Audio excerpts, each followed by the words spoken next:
And we're back, chat, episode 36 of the Hitters Meeting. This one, we get the evil empire. The Los Angeles Dodgers are rolling into town. As per usual, I got my buddy here, Coach Ken Anderson. How the heck are you doing, my friend? I'm doing great. As we're taping this, the Phillies are getting their ass handed to them, which is good. And in honor of our former friend, this is the Eli White of HipCoil, so I'm excited. Old Eli White made an absolute stellar catch in that series in Los Angeles. If you guys remember, that saved a game, so shout out Eli White. We are getting three pretty daggum, well, I would say definitely two really good pitchers. One who's always had the potential to be really good, just can't figure it out this series. In game one, Ken, we are getting a pitcher who is coming off the IL. He's coming off I think he threw 2 or 3 rehab assignments for him. It is Mr. Tyler Glasnow, Ken. So what can you talk to me about Mr. Tyler Glasnow? This will have nothing to do with the game. He's got great hair, and he is a very fascinating dude. I love to hear Tyler Glasnow even talk, but he's a very good pitcher. He has the kryptonite for us. He has a really good curveball. So I'm interested to see how you break him down and how we will attack him. I think also getting his pitch count up would be good and some stressful pitches. He may not be out there alone coming off rehab. 100%. That's going to be the big thing, as you heard. Chat, he is coming off injury, so he is not going to be at you go out there and go get him, kiddo. It's going to be let's see how many stressful pitches. Well, he's through 4, but he's at 65 pitches. He was really stressed out, so do we send him back out? So it's going to be one of those starts for him.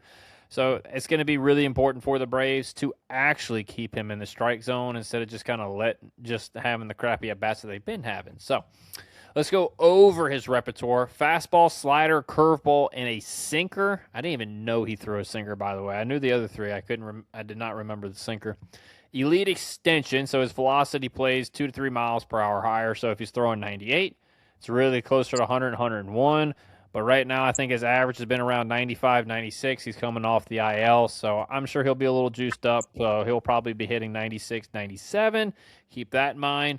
Right-handed hitters, he's going to attack you with a four-seamer up. Sinkers are going to be inside on your hands, and he's going to try to backdoor some of the sinkers, so he's going to try to catch the outside corner.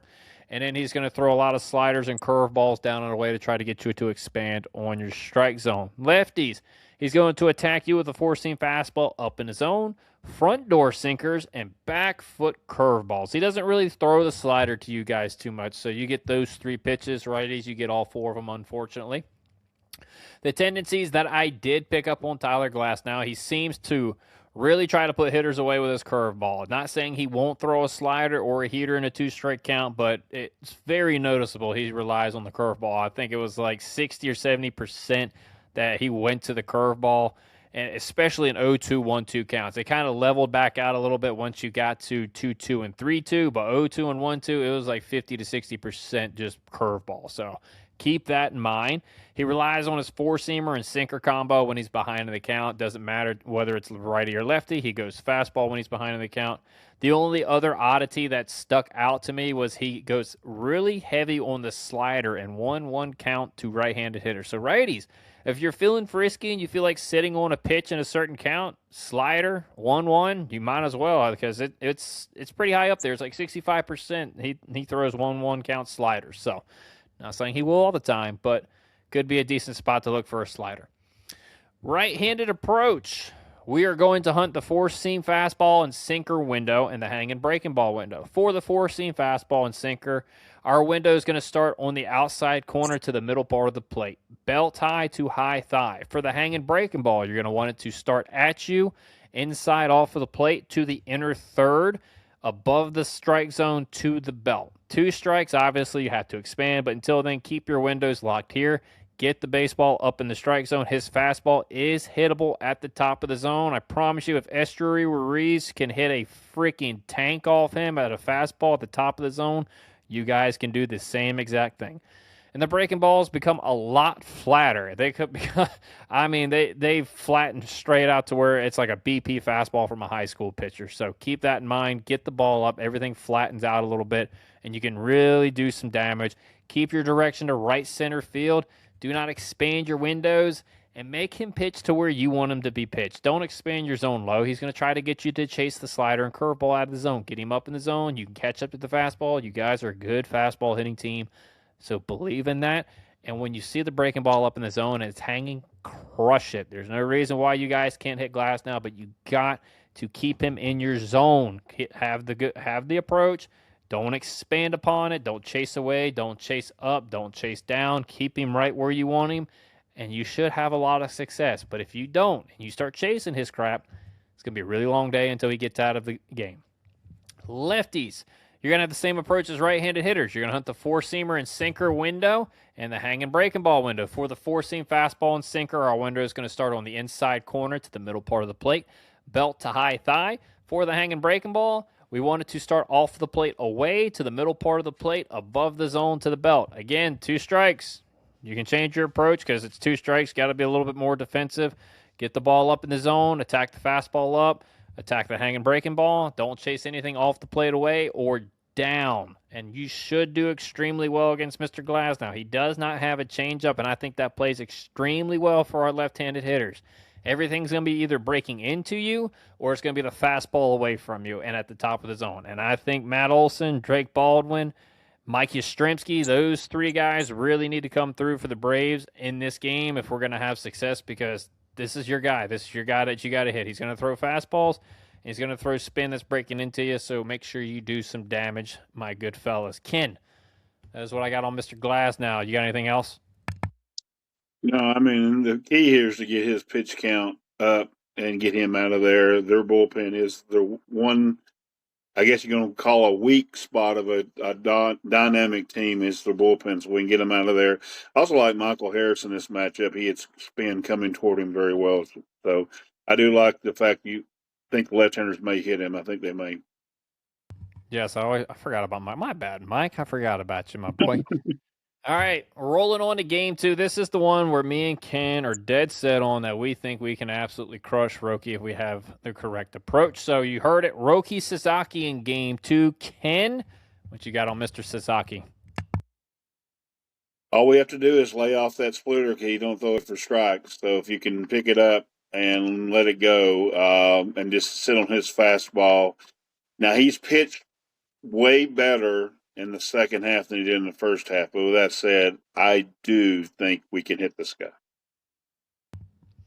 I agree 100%, and I will say he has reined in his splitter a little bit. It's not quite breaking too much to where it's going to be a little bit trickier. So it's going to be a little bit more like it was in that postseason. So let me go ahead and pull my stats up right here. All right, he's only got 3 pitches, chat. Fastball can't hit 101, 102. He's got the splitter, as you saw, and a slider. His slider, he doesn't throw much.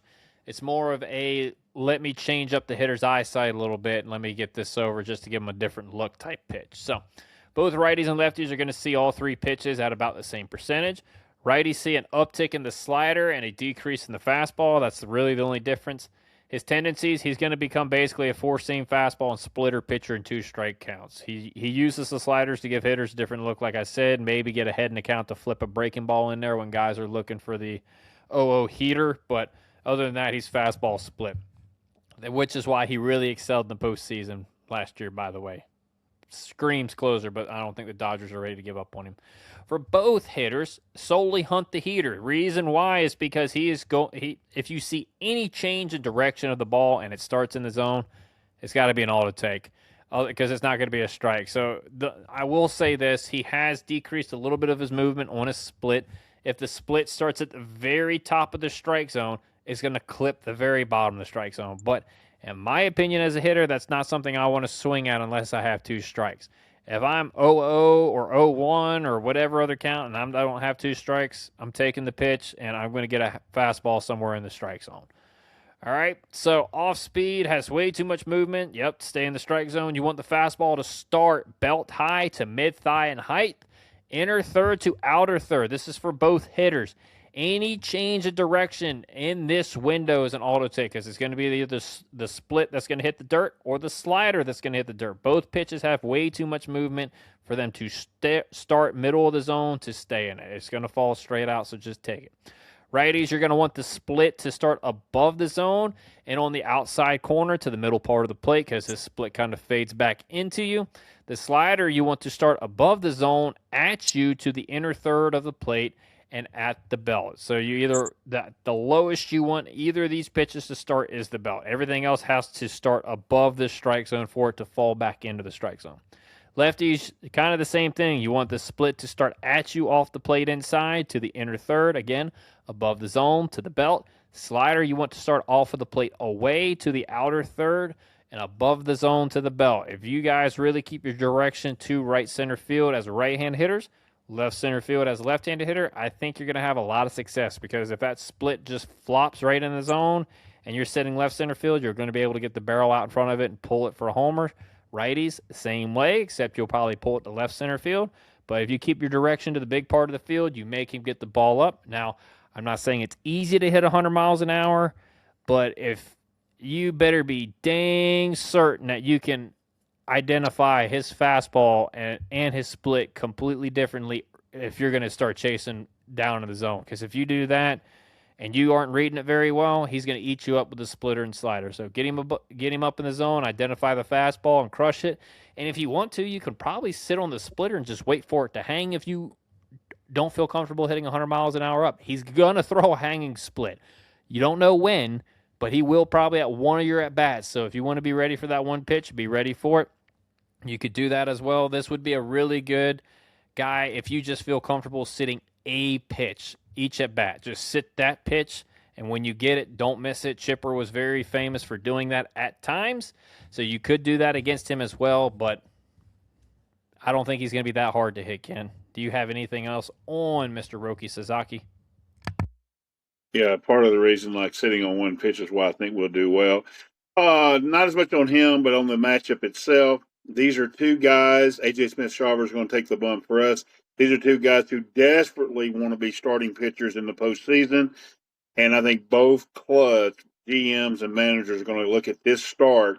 And then whoever pitches well in the start could be pitching in the postseason, either AJ or Roki. If not, they're definitely going to go to the bullpen. I can 100% agree on that. Oh, by the way, chat, he walks a shit ton of people talking about Roki right here. Get him in the strike zone. Guys, don't chase outside of the zone. Get his pitch count up. Get into the bullpen because their bullpen is not very good. They only got a couple guys that are really reliable right now. So if you get into the bullpen, you can really wreak some havoc on the Dodgers right now. So with that being said, before we get to the pen, we got one more starter, and it's probably one of the top 5 starting pitchers in all of Major League Baseball right now. Ken, Yoshinobu Yamamoto. What you got on Mr. Yamamoto? Definitely one of the top 5 pitchers in baseball. Definitely, this is going to be just like the Mizorowski-Sale matchup. Need to be in the seats. It's going to be a quick game. They both throw strikes. Yamamoto throws the kitchen sink at you. So you just cannot. You're just going to have to be probably hunting either windows or spin.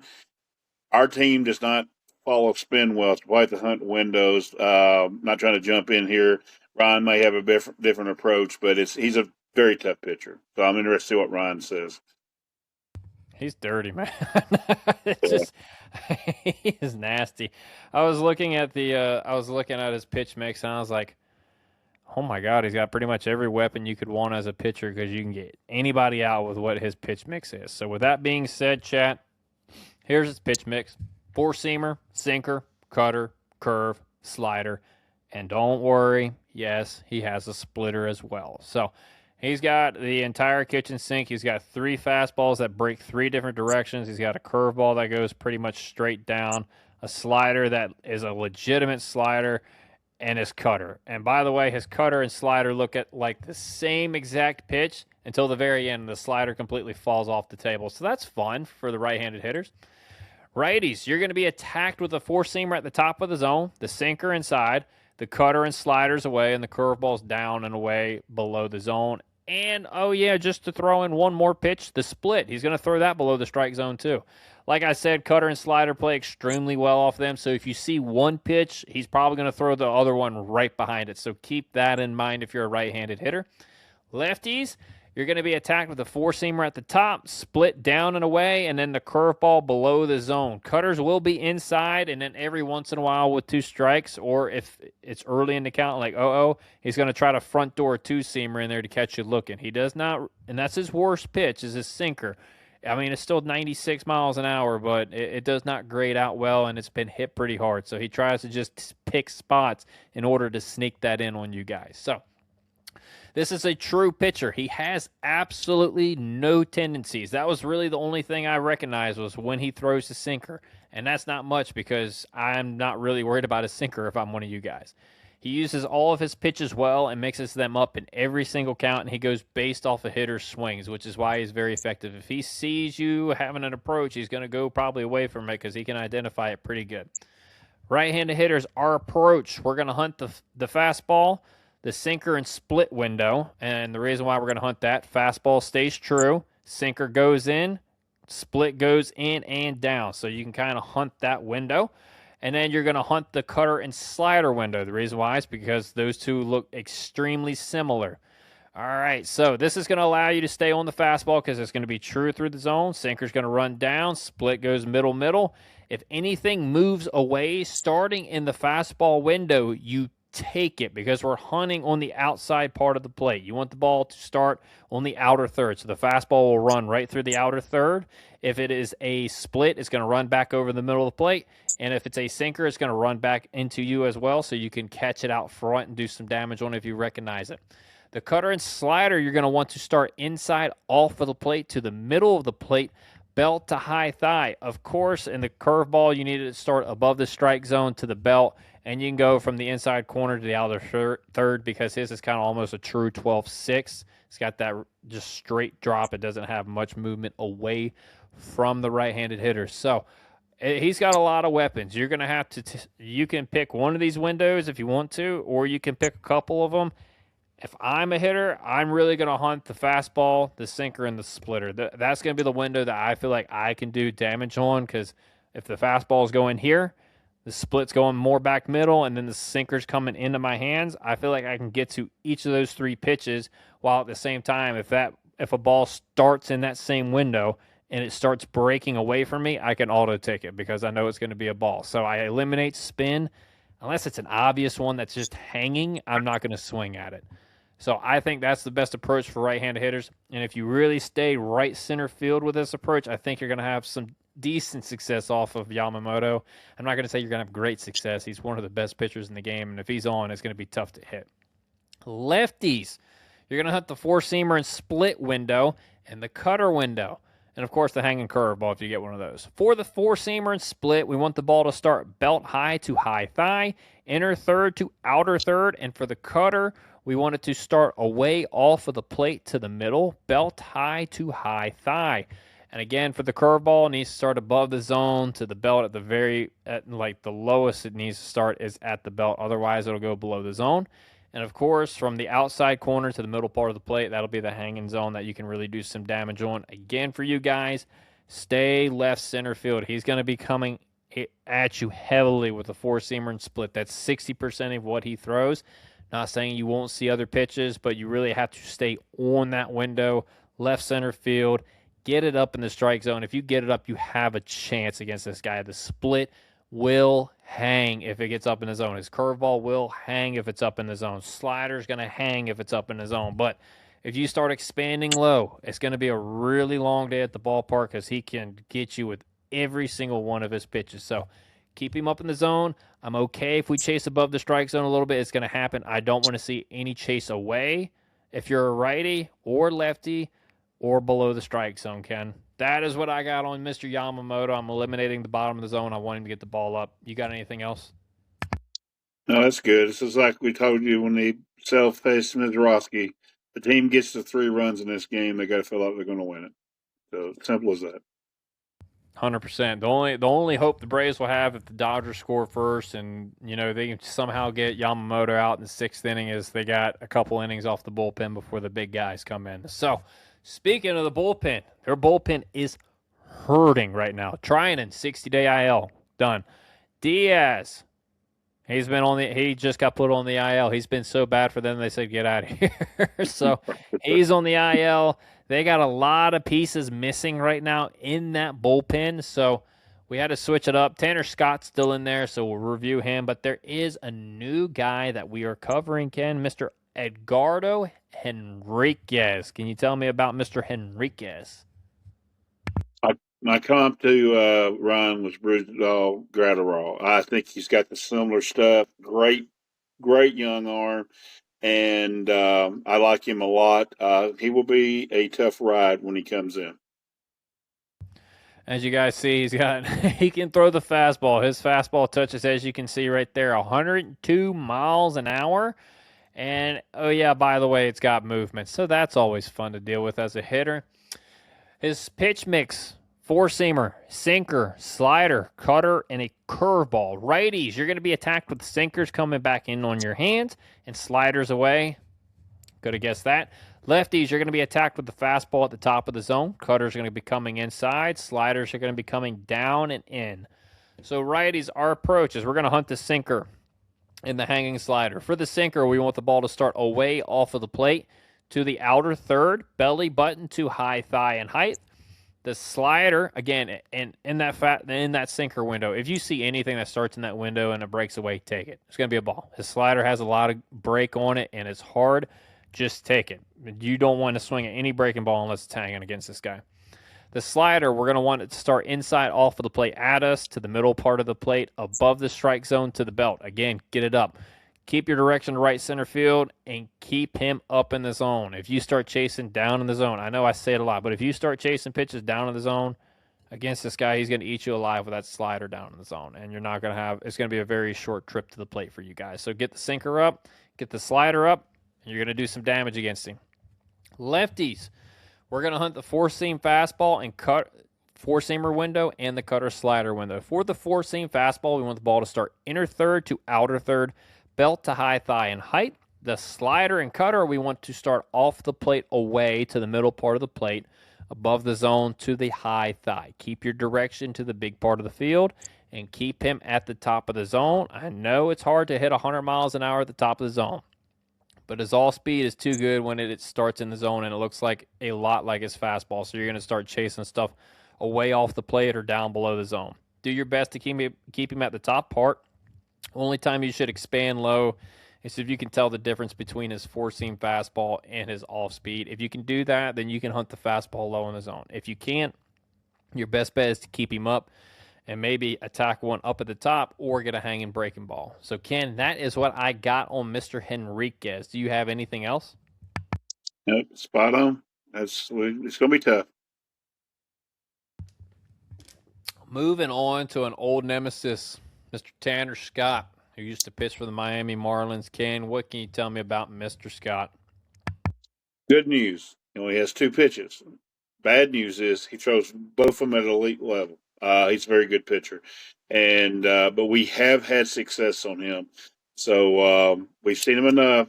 Let's have good approaches, and maybe we can have a comeback win if we need to. 100%. We've had success. Michael Harris, lefty, fastball outside corner, just tanked it into the Miami Park. So I will say this. I can already tell you just based off that, if you're going to start chasing him down in the zone, you're going to have a long day at the ballpark. So he has a four-seam fastball and a slider. You're going to get it at about a 50% clip. It doesn't matter which pitch it is or what side of the plate you're hitting from. You're going to see both of those pitches. Again, he's going to attack both hitters the same. He's going to tunnel the fastball and slider. He's going to try to establish the fastball away to right-handed hitters and in the lefties. This will set up the slider going inside to right-handed hitters and away to lefties. So remember, he likes to try to back foot the slider to right-handed hitters. If you remember, Ozuna taking him deep in Miami as well. It was on a slider that didn't get back foot, and he absolutely crushed him. The one tendency that he has, if a hitter's up 3-0 or 3-1 and even counts, like a 3-2 count, he tends to lean slider. I wouldn't sit slider in a 3-2 count, but you could definitely sit on his slider 3-0 and 3-1. You want the ball to start belt tie to high thigh. And for righties, on the outside corner to the middle. Again, this is going to be really good if you get that fastball on the outer third part of the plate, so middle to outside corner in that region.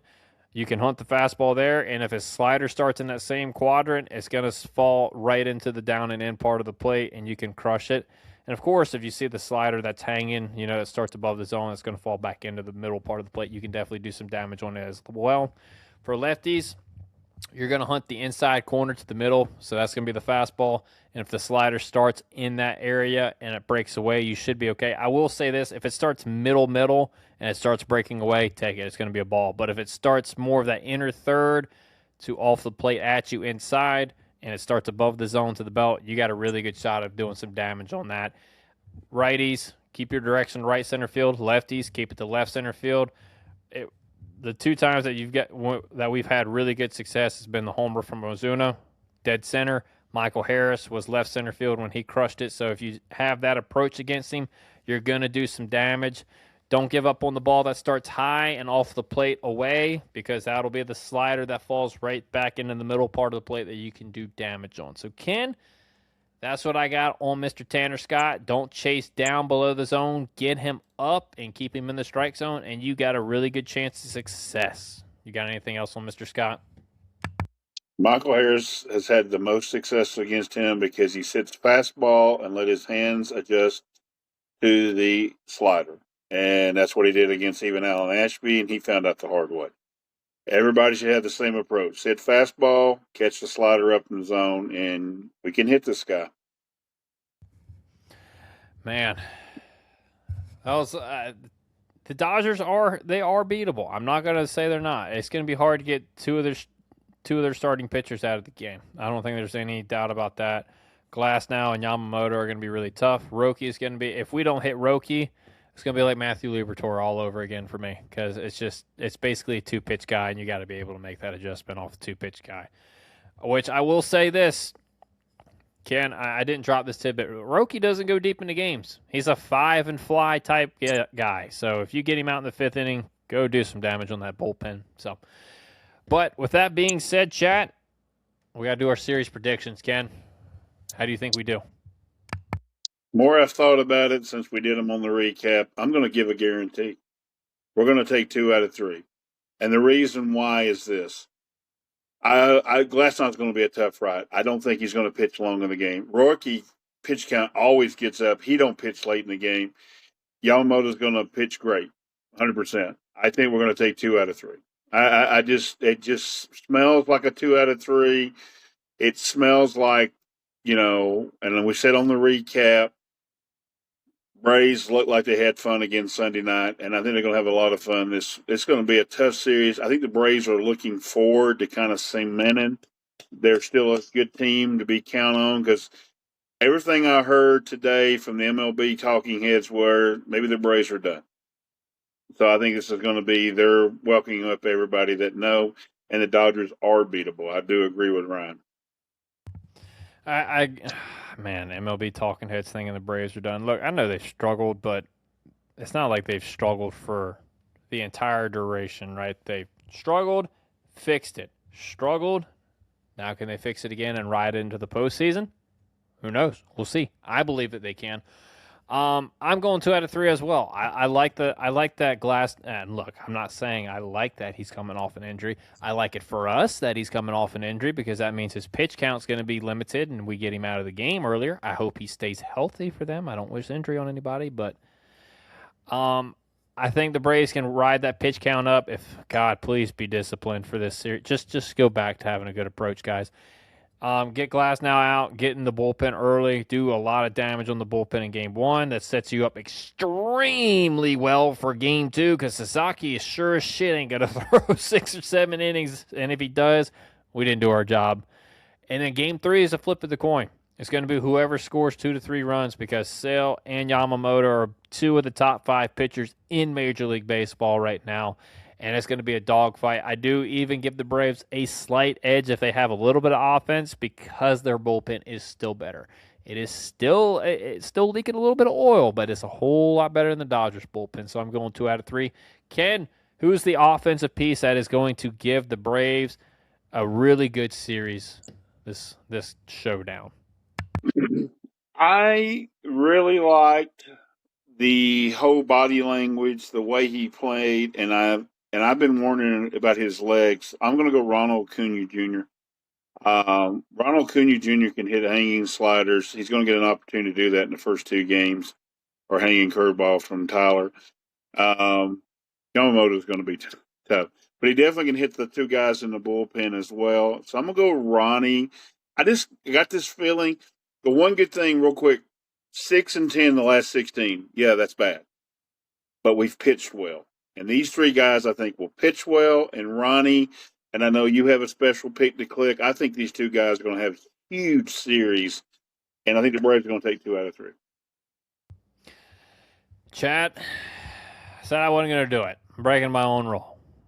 If he screws the pooch on this one, he's done forever. He's done for the year. He's going in, I don't care if we make it the postseason. I'm not picking him in the postseason. I'm going Riley. He's consistently showing me that he's been hitting the slider a lot better. He's been getting to the fastball better. He's taking more walks. Praise the heavens, he's taking walks right now. So I like this matchup for Riley. I think each of these pitchers play right into what the game plan is already going to be. Fastballs up, sliders away. That's what he's been getting a ton of, and I think if he stays with this approach, he's going to have a really good series. So I'm going to go Big Thick as my pick to click.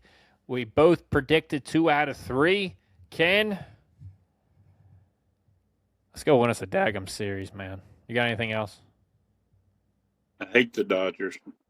I hate them too. And as per always, chat, fuck them for the Phillies, and we are out of here. See you guys on the next one. Peace. You know what, boys? You guys are going to be world champions for the rest of your life.